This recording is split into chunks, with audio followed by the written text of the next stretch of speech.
ফ্রান্সকে বিদায় করে ইউরোর ফাইনালে স্পেন। কাতার বিশ্বকাপের ফাইনালে আর্জেন্টিনার কাছে হারের পর এবার ইউরোতেও ব্যর্থ মিশন শেষ করল ফ্রান্স। ইউরো চ্যাম্পিয়নশিপে প্রথম সেমিফাইনালে ফ্রান্সকে হারাতে বেশি কষ্ট হলো না স্পেনের। মিউনিখে কিলিয়ান এমবাপ্পেদের 2-1 গোলে হারিয়ে ইউরোর ফাইনালে চলে গেছে গত আসরের ফাইনালিস্ট স্পেন। মিউনিখে দারুণ শুরু করে ফ্রান্স, মাত্র 8 মিনিটের মাথায় গোল পেয়ে গিয়েছিল তারা। এমবাপ্পের ক্রস থেকে দুর্দান্ত হেঁটে গোল করেন রান্ডাল কুলো মুয়ানি। এতে 1-0 ব্যবধানে এগিয়ে যায় ফ্রান্স।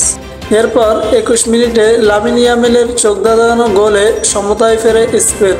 আলভারো মোরাতার অ্যাসিস্ট থেকে পায়ের দারুণ শটে গোল করেন তিনি।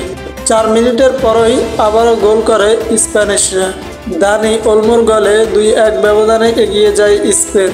ডিবক্সের মাঝখান থেকে 2 ফরাসি ডিফেন্ডারের মাঝখান দিয়ে শট নিয়ে লক্ষ্যভেদ করেন স্প্যানিশ এই অ্যাটাকিং মিডফিল্ডার। এতে দ্বিতীয়ার্ধে কোনো গোলই না পেয়ে 2-1 গোলে জিতে ফাইনালে যাওয়ার আনন্দ উদযাপনে মেতে ওঠে স্প্যানিশরা।